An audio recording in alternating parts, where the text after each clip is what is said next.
Puis, ce que le Seigneur nous permet de partager sa parole, d'entrer dans ce temps de prière, un moment délicieux parce que nous nous retrouvons entre frères et sœurs et la Bible nous dit qu'il est dans ces genres de situations que Dieu déverse ses bénédictions. Amen. Ce soir, sans plus tarder, j'aimerais nous parler encore d'un point que nous avons eu depuis quelques semaines à traiter. Et Dieu a permis que nous puissions y revenir à 2 reprises sans que nous ayons convenu que cette parole soit donnée telle qu'elle est le même passage. Et je suis pleinement convaincu que Dieu désire que nous puissions en tirer vraiment profit sur la notion de la foi en Dieu. Ce matin, je me suis surpris moi-même à louer le Seigneur, mais avec un cœur plein d'incrédulité. Je chantais ce cantique que nous avons eu à faire pendant le réveillon, qui dit simplement « Ta gloire est tangible en ce lieu. Des grandes choses vont arriver, le surnaturel est activé. » Moi-même, je me dis, pendant que je chantais, il y avait une pensée en moi qui me disait, mais toi, si tu as vu encore la gloire, il faut prier pour que la gloire là, descende. Quand la gloire descend, tu sens des choses. Et à un moment, je me suis arrêté dans la prière, j'ai ressenti quelque chose qui m'a mené à partager aujourd'hui avec vous cette pensée qui est tirée de la parole de Dieu. Des fois, nous sommes limités à ce que nous touchons, ce que nous voyons. Et des fois, nous manquons cette grâce de la visitation divine. Vous savez, lorsque nous lisons la parole de Dieu, nous remarquons qu'il y a 2 peuples que Dieu s'est choisis. Premièrement, il y a ce peuple qui, généalogiquement, est lié à Abraham. Le peuple choisi par Dieu, il a voulu que ce peuple soit celui qui va manifester sa grandeur.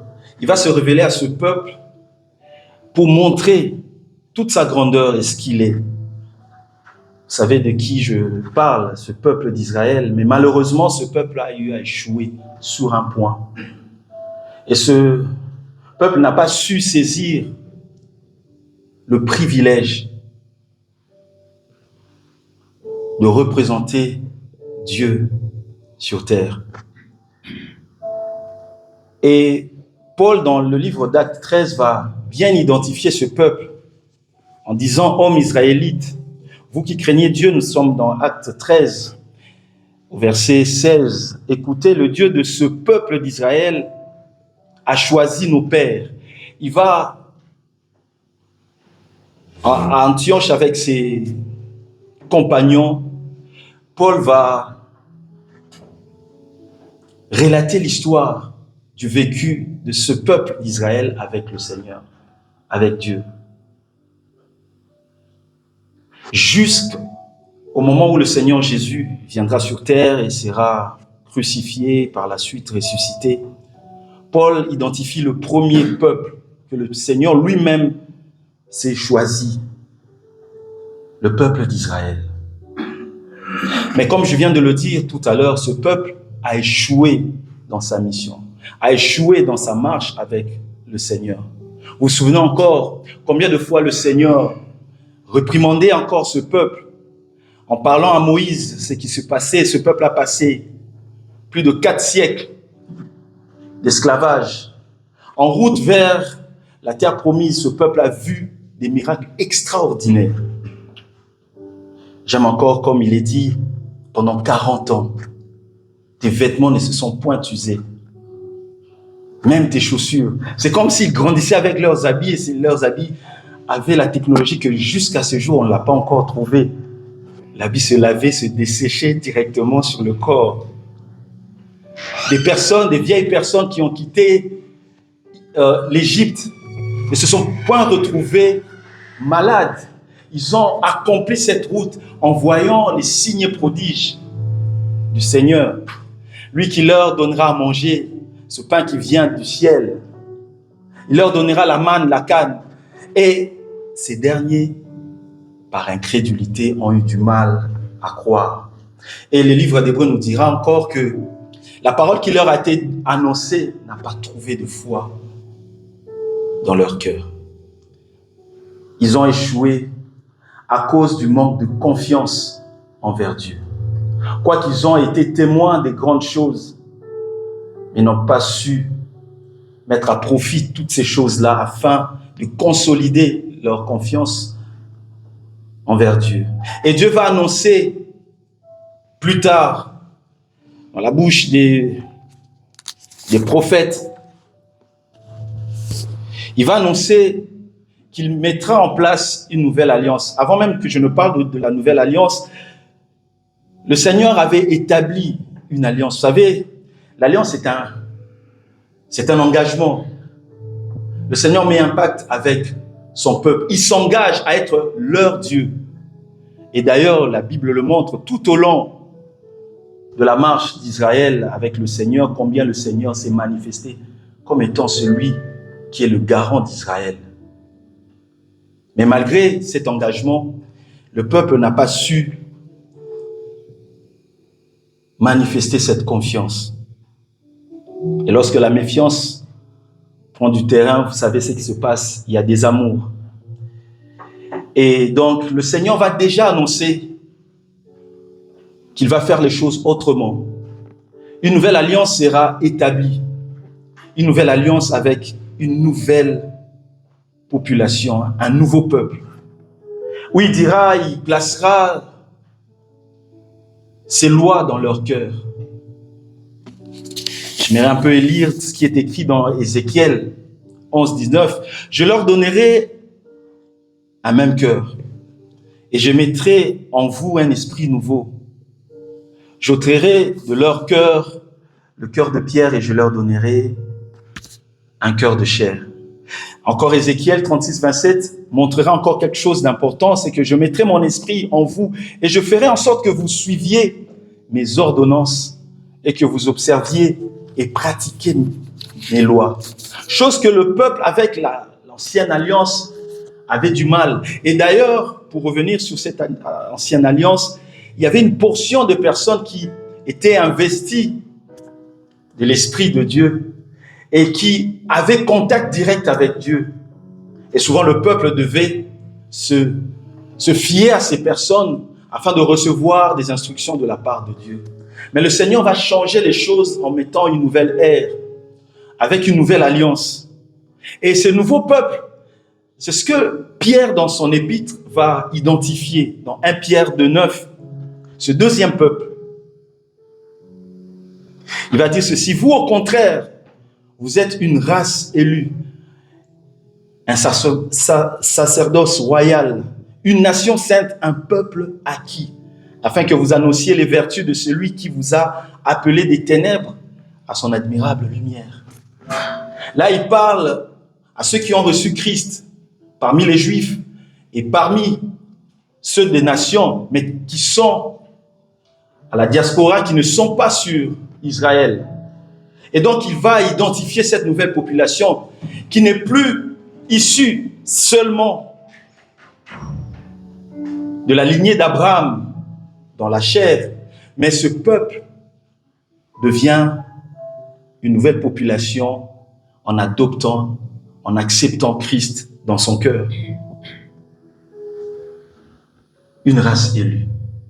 En fait, si on s'arrête simplement à ce que Pierre dit, on pensera que le Seigneur, ayant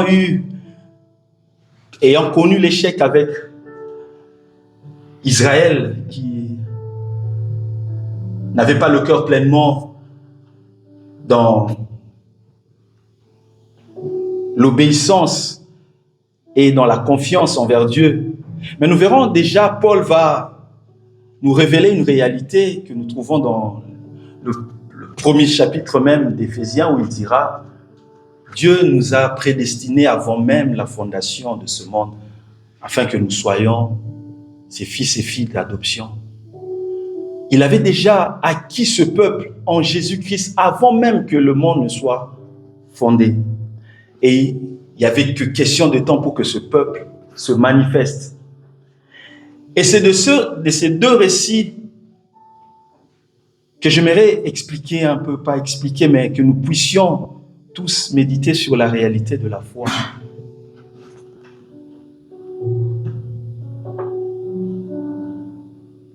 Et le nouveau peuple sera bénéficiaire d'une nouvelle alliance. Cette alliance qui sera décrite comme l'alliance la plus excellente. Jésus, dans Hébreux 7, 22, est décrit comme étant le garant. C'est lui qui garantit, par l'œuvre qu'il a accomplie, garantit l'alliance la plus excellente que ceux qui nous ont précédés dans la foi ont vécu. Et l'auteur d'Hébreux, au chapitre 8, au verset 6, va encore amplifier la chose en disant « Maintenant, il a obtenu, parlant de Christ, un ministère d'autant supérieur qu'il est le médiateur d'une alliance plus excellente qui est établie sur de meilleures promesses. » Oh, lorsque nous regardons Gédéon, lorsque nous pouvons regarder la vie de tous ces héros de la foi, la Bible nous dit que en Jésus-Christ, nous sommes bénéficiaires d'un engagement plus excellent par Dieu. Il conclut un pacte avec nous, aussi excellent, basé sur des promesses les meilleures promesses. Et de ce fait, pour obtenir ces promesses, nous avons besoin de la foi. Pour nous saisir, jouir de ces promesses, nous avons besoin de la foi. Mais j'aimerais un peu revenir sur la définition même de la foi, qui reste pour moi un élément important. Et cet après-midi, ou plutôt toute la journée, je suis resté là-dessus en train de réfléchir sur la foi, et une version m'a ébloui, m'a fait du bien. Vous savez, il n'y a aucune version de la Bible qui a le monopole de la définition absolue. Mais chacune d'entre elles nous permet de recueillir des morceaux et de nous faire une idée un peu plus claire. Et entrons pleinement dans les réalités spirituelles que Dieu a mis à notre disposition. Louis II dit tout d'abord, « Or la foi est une ferme assurance, une conviction pleine, des choses qu'on espère, une démonstration de celles qu'on ne voit pas. » Et Parole de vie 2017 dira ceci. Et c'est de là que je vais m'apaisantir et surtout développer l'exhortation de ce soir.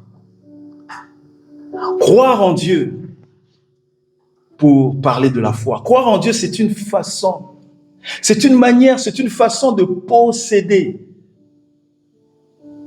déjà les biens qu'on espère. C'est être persuadé que les choses qu'on ne voit pas existent vraiment. Gloire soit rendue à Dieu. Je ne sais pas si vous tressaillez de joie avec cette définition. Vous savez, je viens de nous parler de ces deux peuples. Le premier a fait naufrage dans sa foi parce que les paroles qui lui ont été données n'ont pas trouvé une place de choix dans leur cœur. Mais le Seigneur nous montre encore une réalité. Maintenant, je vais changer les choses. Vous ne verrez plus les choses de l'extérieur, mais de l'intérieur. Je vais transformer vos cœurs. Je vais faire en sorte que vous puissiez obéir à mes lois. Parce que maintenant, la vie chrétienne ne se vit plus de l'extérieur. Vous n'avez plus besoin d'être tributaire d'un sacrificateur, d'un homme qui soit devant vous. Mais vous aurez une relation intime, réelle, au-dedans de vous. La vie commence tout d'abord de l'intérieur. Et c'est pourquoi j'aime bien cette version qui dit c'est une façon de posséder. Nous avons parfois du mal à vivre de manière victorieuse dans notre foi chrétienne. Pourtant, nous avons toutes les promesses qui touchent à tous les aspects de la vie. Oh, j'aimerais que cette grâce nous soit communiquée ce soir. Voyez cet homme, comme le pasteur nous l'a apporté le vendredi dernier, qui vient, qui a entendu parler de Jésus, qui guérit. Mais il n'y avait pas cette conviction de cœur. Il pouvait parler, mais ses mots trahissaient la réalité profonde de son cœur, l'incrédulité. Voyant son fils qui était parfois, qui tombait dans le feu, dans l'eau et qui se retrouvait plusieurs temps, donnant l'impression d'être mort. Et cela mettait une situation d'inquiétude, de peur. Parce que le Père ne possédait pas encore la guérison de son Fils en Jésus dans son cœur. Alléluia. Posséder, c'est avoir quelque chose à sa disposition. J'aimerais que nous comprenions un peu la foi de manière terre à terre. En fait, la première des choses dans la foi, on nous dit croire en Dieu, c'est posséder. C'est avoir à sa disposition quelque chose. Alléluia. Vous savez, lorsque vous avez un compte bancaire et que vous avez des sous qui sont gardés dedans, je ne pense pas que, même si vous n'avez rien dans la poche, vous n'êtes pas dans l'inquiétude parce que vous savez que l'argent est là. Vous savez que vous possédez, même si vous avez une carte, dans la carte, vous pouvez faire ressortir comme ça, sans que vous le mettiez dans un lecteur, dans un guichet pour récupérer. Qu'est-ce que je veux dire par là? Il y a une confiance, une conviction qui vous pousse à marcher de telle sorte que vous avez la chose, même si matériellement, physiquement, la chose n'est pas concrète, mais elle est vôtre. Posséder, c'est-à-dire Dieu a mis à votre disposition. Et pour vivre cela, vous devez avoir cette foi, croire en Dieu. Croire en Dieu ouvre déjà la porte à la chose qui est mise à disposition pour vous par Jésus. Et il y a un autre mot qui est un adverbe. Dans cette définition de la foi, il nous est dit c'est une façon, une manière de posséder déjà les biens. Et déjà, l'adverbe a deux définitions, Maman Karine. Premièrement, c'est dès maintenant. Et qui n'est pas contraire à la réalité de la foi. Et la deuxième définition, c'est avant, auparavant. Parce que dans la foi, déjà, nous sommes bénéficiaires de tout ce que la croix nous a donné. Ah, je ne sais pas si quelqu'un est déjà arrivé. C'est ce que Abraham a vécu. Et c'est pour moi parmi des passages qui m'aident quand je suis dans une situation où mon intellect, mon intelligence me fait défaut et j'ai du mal vraiment à saisir les réalités spirituelles. Abraham va dire, Paul va décrire l'évolution de la foi d'Abraham dans Romains 4. Il va dire à partir du verset 17, selon ce qui est écrit, j'étais établi père d'un grand nombre de nations. Il est notre père devant celui auquel il a cru. Dieu, Dieu, Dieu. Qui donne la vie aux morts. Mais la deuxième partie est très importante aussi.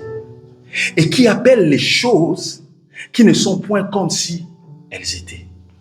Vous savez, dans cette définition, nous avons deux réalités qui se présentent. Il y a la réalité d'Abraham qui voit que Dieu appelle les choses qui ne sont point. Pour lui, ces choses-là, puisque je ne le vois pas, je ne les saisis pas, ces choses-là n'existent pas. Il dit Dieu appelle des choses qui ne sont point comme si elles existaient déjà. Ça, c'est du point de vue d'Abraham. Mais lorsque nous nous mettons du côté de Dieu, c'est beau. En fait, dans l'éternité, toutes choses existent déjà. En fait, Dieu amène à la manifestation pour nous ces choses qui existent déjà dans l'éternité. J'aurais entendu un bon amen.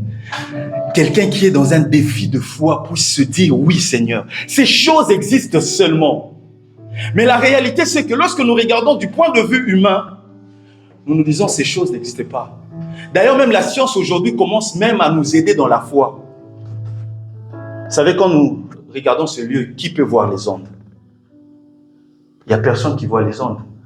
Mais pourtant, il y a plusieurs ondes qui défilent ici, téléphoniques, de télévision et autres. Quand je ne capte pas une chaîne, ce n'est pas forcément les ondes qui ont un problème. Il faut mettre la fréquence qu'il faut.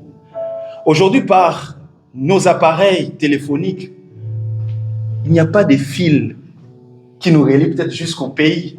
Mais il suffit de composer, ces ondes nous permettent d'entrer en contact avec ceux qui sont de l'autre côté de la planète. Et à combien plus forte raison les réalités spirituelles, elles existent. Ce n'est pas parce qu'on ne les voit pas qu'elles ne sont pas réelles. Dieu, qui appelle des choses que nous ne voyons pas physiquement, il les appelle comme si elles étaient, elles sont là. D'ailleurs, l'épître d'Hébreux nous aide encore en disant par la foi, Hébreux 11, 3, j'aime bien la version Semeur. Nous comprenons que l'univers a été harmonieusement organisé par la parole de Dieu et qu'ainsi, le monde visible tire son origine de l'invisible.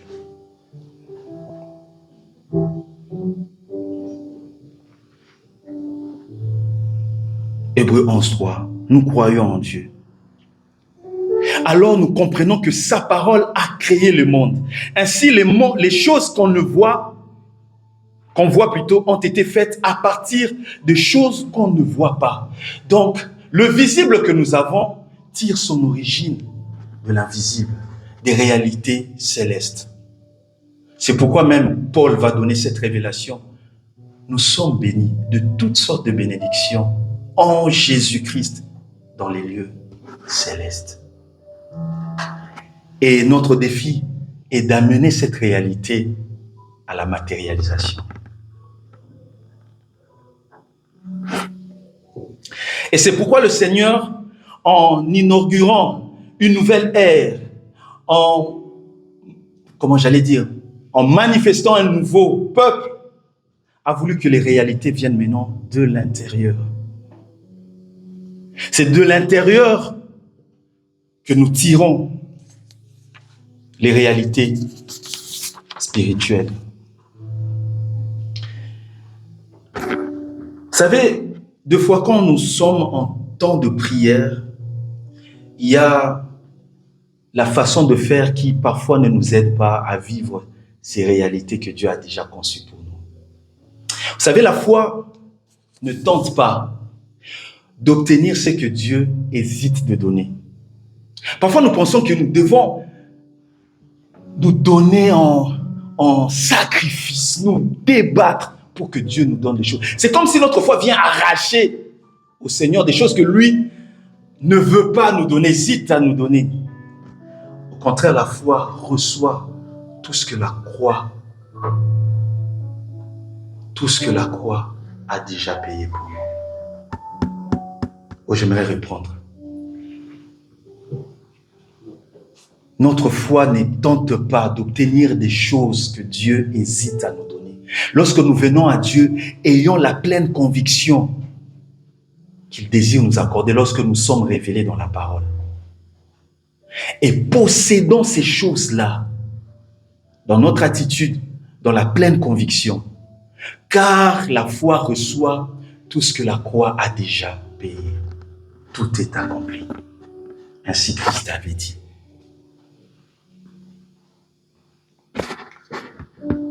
C'est pourquoi la foi commence premièrement là où la volonté de Dieu est connue. La foi commence là où la volonté de Dieu est connue. C'est ainsi que nous pouvons nous avancer de Dieu et rester, s'il le faut, prendre le temps qu'il faut, des heures qu'il faut, afin que la chose s'accomplisse. C'est pourquoi j'aime bien l'histoire de cette dame à la perte des sangs. J'aime bien parce que le mécanisme de la foi a été très bien présenté dans la vie de cette dame. Elle s'est débattue par elle-même, ayant tout vendu pour payer des spécialistes qui pouvaient exister à l'époque. Elle n'a pas trouvé solution. La Bible nous dit, ayant entendu parler de Dieu, de Jésus, ayant saisi le sens de ce qui a été dit sur Jésus, elle se disait en elle-même, elle commençait à construire cette conviction autour de Jésus. Elle prenait le temps de construire cette conviction, que rien ne vienne ébranler cette croyance qu'elle avait en Jésus. C'est pourquoi j'aime bien le dire, une croyance maintenue dans la pensée produit des miracles. Et pour elle, la croyance était que, en Jésus, il a vu que sur les pans de ses vêtements, il y avait la guérison. C'est pourquoi elle se disait, si seulement je touche, je serai guéri. Elle possédait déjà la guérison avant même que cette guérison ne soit visible matériellement. Elle vivait déjà la guérison. Quand bien même que le sang continuait à couler, mais elle était déjà guérie. Il était juste question de temps et saisir Christ.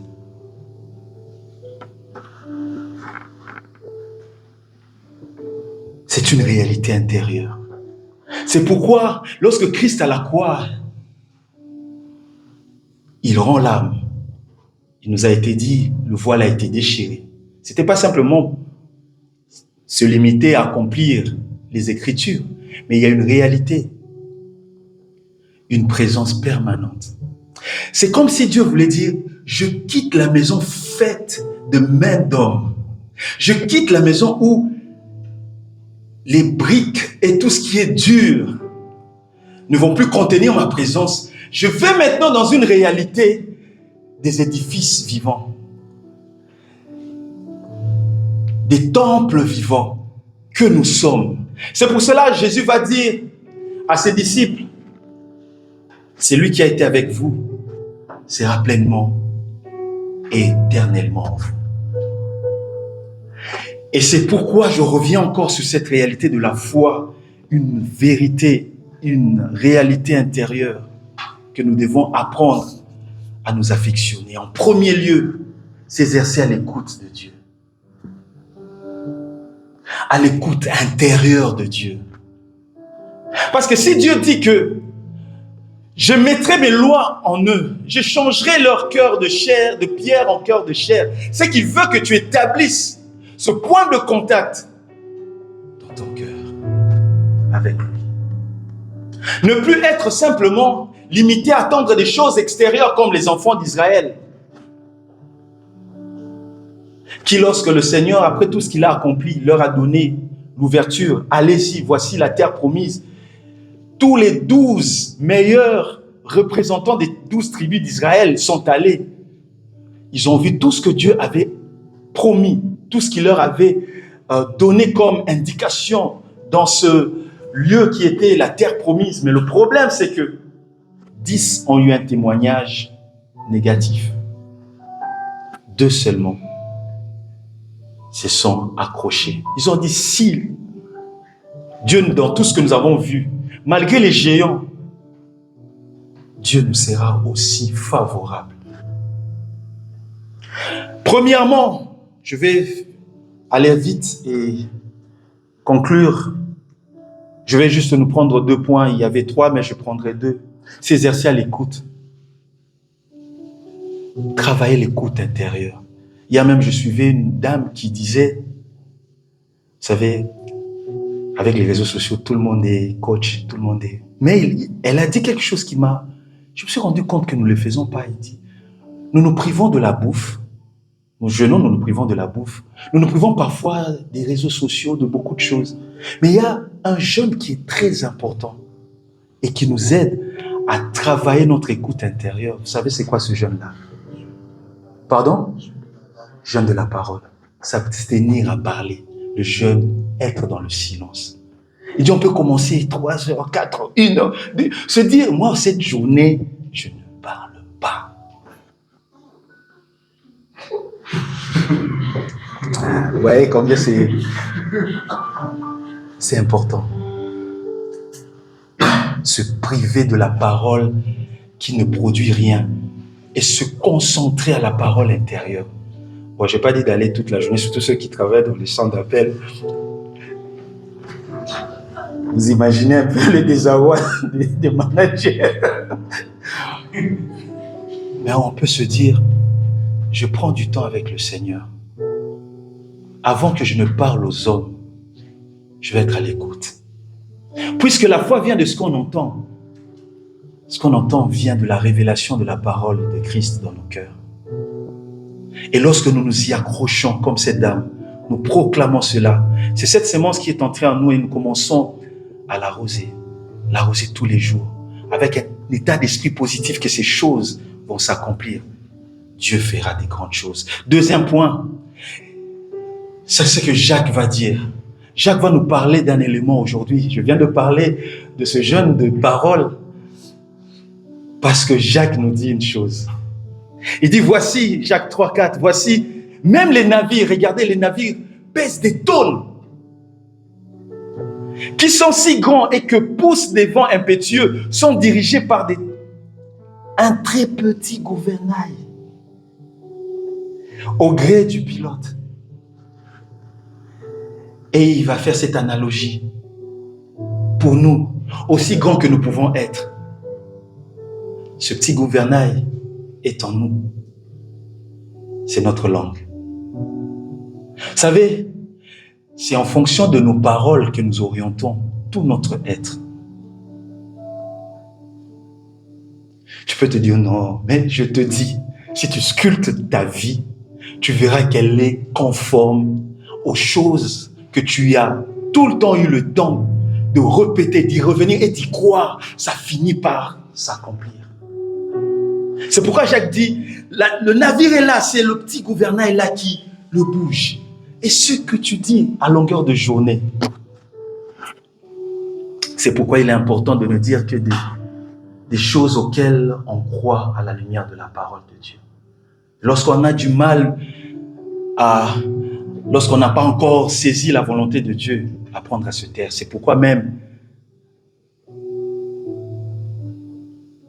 Moïse va dire au peuple qui se plaignait. Vous savez, se plaindre et murmurer, c'est de la nature humaine, surtout quand on n'est pas régénéré totalement. C'est aussi une façon de dire au Seigneur que tu n'as pas la capacité de faire quelque chose dans ma vie. On ne le sait pas, mais c'est ça, au fait. C'est pourquoi Moïse va dire au peuple, vous, taisez-vous. Vous, taisez-vous. Quand vous n'avez rien à dire, le peuple devant la mer Rouge est en train de pleurer, de criailler, tout ça, Moïse, nous mourrons. Moïse, lorsqu'il va se retourner après avoir reçu les instructions, il dira, vous, au contraire, gardez silence. Et vous verrez l'intervention divine. Quand je ne sais pas ce que je dois dire, je dois privilégier le silence. D'ailleurs, même dans le monde, un pasteur, il nous a dit, gardez silence car tout ce que vous direz sera retenu contre vous. Si cela est réel dans le monde, faisons sûr spirituellement, c'est une vérité. Ils ont fait naufrage parce qu'ils n'ont pas fait confiance en Dieu. Ils n'avaient pas une vie intérieure. Il n'y avait qu'une poignée de personnes qui ont vécu cette grâce de vie intérieure. Aujourd'hui, nous vivons une alliance plus excellente. Dieu habite en nous.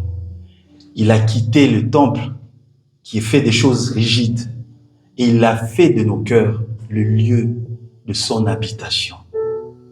Ah, mes frères et sœurs, combien il est pour nous plus qu'important de prendre le temps d'aller consulter ce Dieu qui est en nous. Est-ce qu'on peut se lever, on va prier. Vous savez, tel que nous sommes là, est-ce que nous croyons que nous sommes le temple vivant de Dieu très haut?